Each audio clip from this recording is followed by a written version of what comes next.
नमस्कार साथियों की फैक्ट में आप सभी का स्वागत है। उम्मीद करता हूं कि आप सभी लोग बेहतर होंगे। सभी सनातनी और राष्ट्रवादी भाई बहनों से अपील रहेगी कि चैनल को सब्सक्राइब करिएगा और सब्सक्राइब करवाइएगा। दोस्तों, बांग्लादेश में जो हालात हैं इसके बारे में आप सभी लोगों को पता ही है। वहां तख्ता पलट हुआ, शेख हसीना की सरकार चली गई, शेख हसीना ने भारत में शरण लिया। मोहम्मद यूनुस जो ओबामा गैंग अमेरिका का जो है उसका पपेट वहां पे सत्ता में बैठ गया। उसके बाद वहां पे जो हिंदुओं के हालात हैं उसके बारे में, इस्कॉन टेम्पल, उनके जो पुजारी हैं उनके बारे में सब कुछ आप लोगों को नोन है, सब कुछ आप लोगों को पता है। लेकिन अब सत्ता अमेरिका में बदल गई है और तुलसी गबार्ड कुछ दिन पहले ही दिल्ली आई थी। रायसीना डायलॉग में उन्होंने एक बात कही कि इस्लामिक आतंक और चरमपंथ के खिलाफ डोनाल्ड ट्रंप लड़ेंगे, प्रतिबद्ध हैं। चाहे वो बांग्लादेश का हो, चाहे वो पाकिस्तान का हो और चाहे कहीं का भी हो। अब जाहिर सी बात है कि मोहम्मद यूनुस कोई नेता तो है नहीं, वो तो ओबामा गैंग का एक पालतू पिल्ला है। अब उस पालतू पिल्ले से बांग्लादेश संभल तो रहा नहीं। बांग्लादेश में मोहम्मद यूनुस की सरकार जब से आई है तब से वहां पे इस्लामिक आतंक और चरमपंथ अपने चरम पे है। लेकिन दूसरी तरफ जो सेना प्रमुख है वो किसी न किसी तरीके से शेख हसीना के रिलेशन में आता है। लोग कहते भी हैं कि भैया उसकी वजह से शेख हसीना की जान बच गई, अगर कोई दूसरा सेना प्रमुख होता तो शेख हसीना जिंदा वापस नहीं आती। और ये मैं आरोप नहीं लगा रहा हूं, ये अब बांग्लादेश के अंदर बहुत तेजी से ये सब सारी चीजें चलने लगी कि जो ये हमारा सेना प्रमुख है ये भारत का पपेट है और ये इस तरीके की बातें करता है और हमको जिहाद वहाद फैलाने नहीं देता है। लेकिन इन्हीं सब चीजों के बाद, इन्हीं सब चीजों को लेकर के एक और थ्योरी गढ़ी गई। अब थ्योरी गढ़ी गई कि इसमें सच्चाई थी भगवान जाने, कि जो सेना प्रमुख है उसका तख्ता पलट किया जाएगा। लेकिन हुआ उल्टा। सेना प्रमुख ने पूरे बांग्लादेश का जो लॉ एंड ऑर्डर है और जो जुडिशियल मजिस्ट्रेट का जो पावर है उसको अपने पास रख लिया। यानी कि एक तरीके से सेना ही अब डीएम है, अपने देश की भाषा में समझा जाए तो। और सेना ही गिरफ्तार करेगी, सेना ही लॉ एंड ऑर्डर देखेगी, सारा कुछ देखेगी। और धीरे धीरे धीरे धीरे बांग्लादेश के प्रमुख शहरों पे, प्रमुख शहर जो है वो सेना के कब्जे में चला आया। भाव यहां दूसरा था, वो यहां दूसरा रहा था। अब एक बार और बता दूं कि मोहम्मद यूनुस नॉन पॉलिटिकल आदमी है, तो मोहम्मद यूनुस के पास ग्राउंड पे लोग नहीं है। उसका वो जो फर्जी थ्योरी है कि माइक्रो मैनेजमेंट, माइक्रो फाइनेंस, उसके अलावा होंगे कुछ हजार लाख।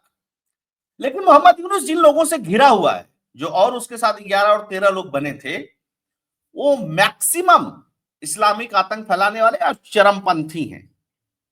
अब एक और मांग उठने लगी बांग्लादेश के अंदर कि यहां पे सरिया लॉ लाया जाएगा पूर्ण रूप से और साथ के साथ इस्लामिक रूल होगा। यानी कि लगभग लगभग अफगानिस्तान वाली स्थिति यहां पे होगी। और उसके लिए जमात वाले, उसके लिए खालिद जिया की पार्टी वाले, ये सारे व्याकुल हो गए।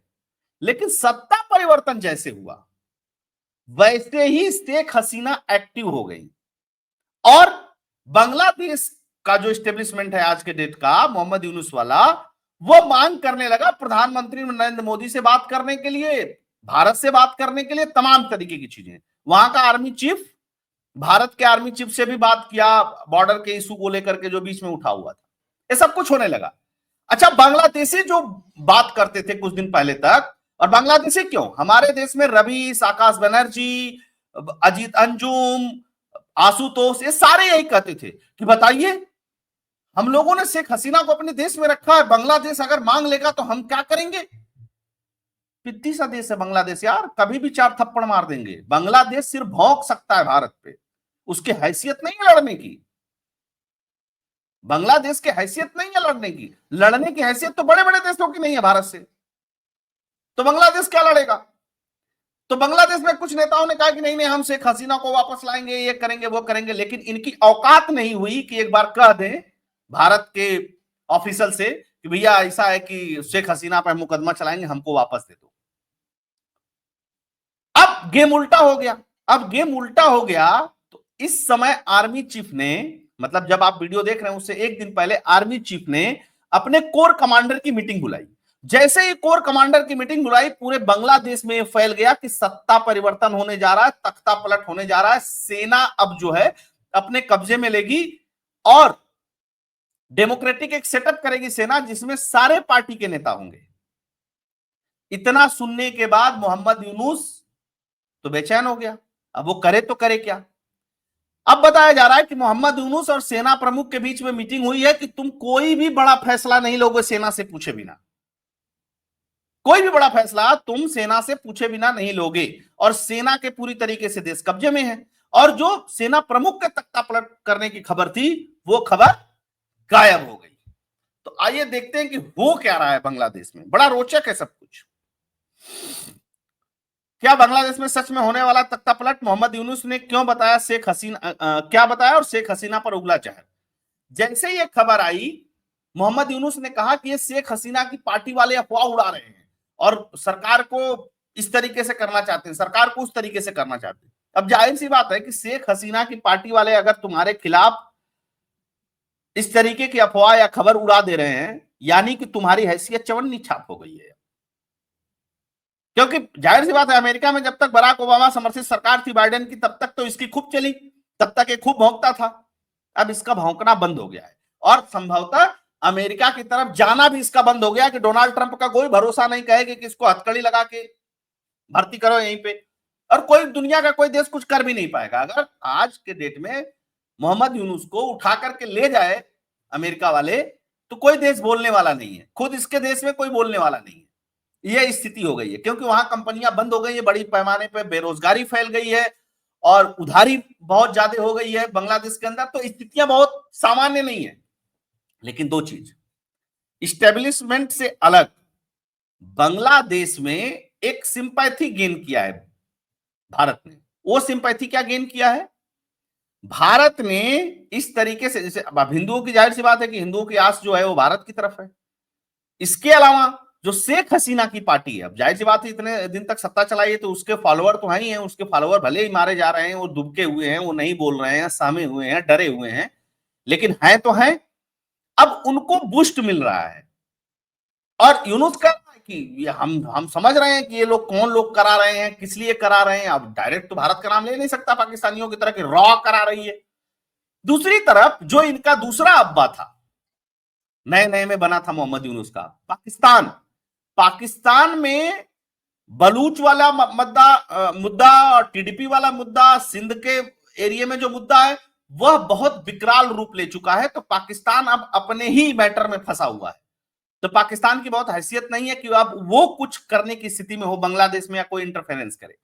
ठीक, दोनों चीजें। अब देखिए कहां कहां, एक तो अराकान आर्मी से लोग परेशान है, दूसरी तरफ पाकिस्तान से अब इनको मदद मिलनी बंद हो गई, अमेरिका से इनको मदद मिलनी बंद हो गई। तो अब इनके पास रास्ता क्या बचा कि भारत से बातचीत करो, संबंध सुधारो, और नहीं तो कुछ हो नहीं सकता। अब यूनुस गिड़गिड़ा रहा है।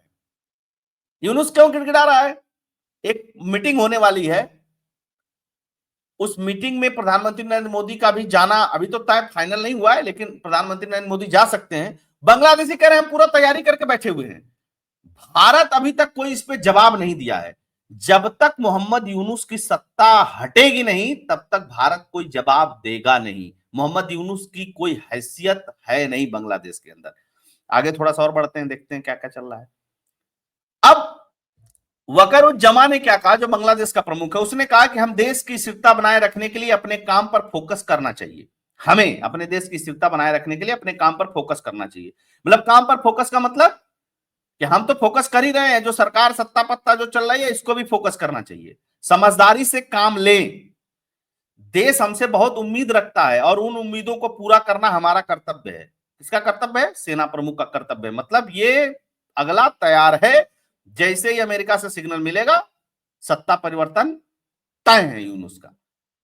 बांग्लादेशी सेना ने सत्ता पलट की साजिश, कट्टरपंथी अफसरों का भारत समर्थक आर्मी चीफ को हटाने का प्लान, इसमें पाकिस्तान भी शामिल। समझिएगा ना। ये देखिए बांग्लादेश की आर्मी ने आज तक क्या किया है। बांग्लादेश की आर्मी ने अपने देश के नेताओं को मार करके वहां पे सत्ता पे कब्जा किया। इसके अलावा बांग्लादेश की आर्मी की भी बहुत हैसियत नहीं है। ये भी मैं बता दूं, इन लोगों ने क्या किया है। इन लोगों ने सिर्फ मारा पीटा है। इसको कूट दो, इसको हटा दो, इसके परिवार को मिटा दो। शेख हसीना के पूरे परिवार को इन लोगों ने मिटा ही दिया। किसने मिटा दिया? आर्मी ने मिटा दिया। आर्मी का ही चीफ बैठ गया वहां पे आकर के सत्ता में, उसने सत्ता चलाई, उसी की पार्टी है, उसी की बीबी है खालिदा जिया। तो ये सब इन लोगों के लिए नॉर्मल है, कोई बहुत बड़ी बात इसमें नहीं है। अच्छा, शेख हसीना की कजन से हुई है वकर जमा के साथ जी, यह भी अब रिश्ता जोड़ा जा रहा है ना। दूसरी तरफ क्या है, मोदी 19 की बातचीत के प्रस्ताव पर बांग्लादेश का जवाब, कहा कि हमें भारत की प्रतिक्रिया का इंतजार है।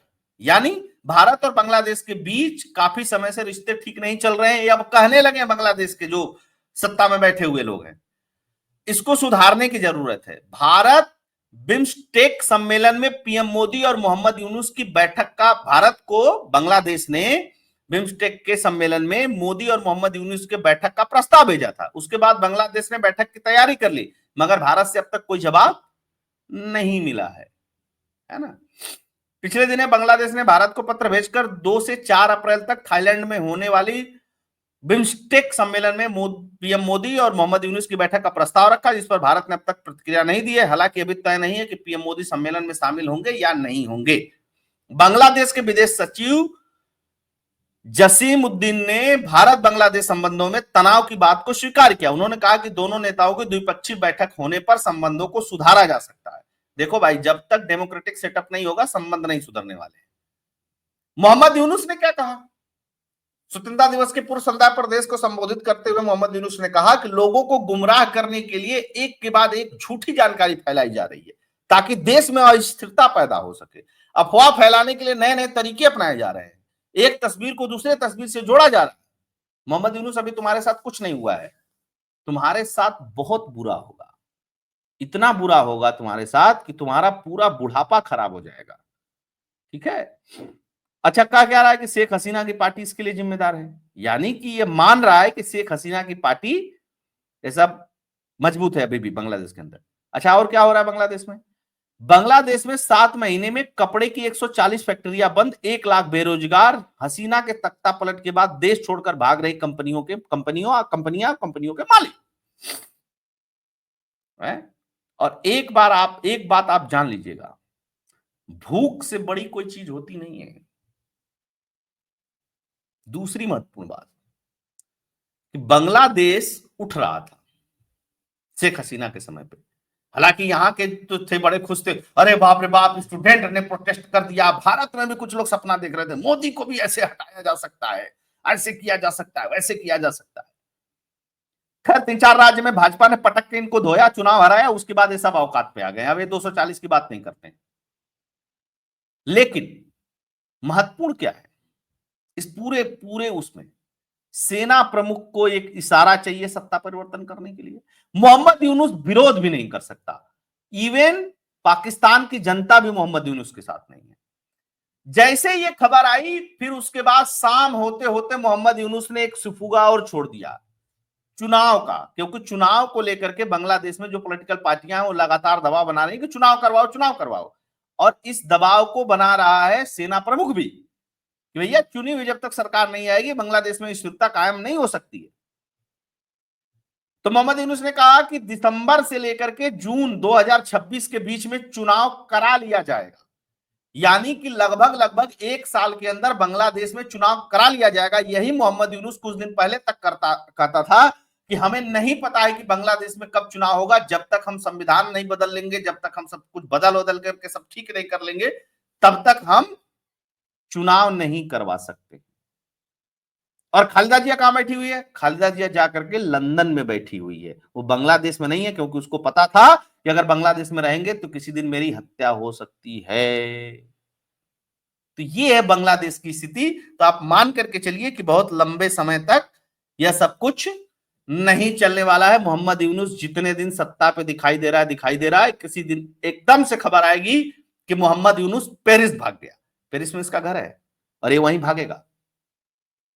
तो होप दोस्तों, ये खबर एनालिसिस फैक्ट आप लोगों को पसंद आया होगा तो वीडियो को लाइक कर दीजिएगा, अधिक से अधिक लोगों तक शेयर करिएगा, चैनल के लिए डोनेट और कंट्रीब्यूट भी करिएगा। उसके लिए फोन पे और पेटीएम का नंबर स्क्रीन पे दिया हुआ है। आप सभी जुड़े, बहुत बहुत धन्यवाद। जय हिंद, जय भारत, जय श्री राम।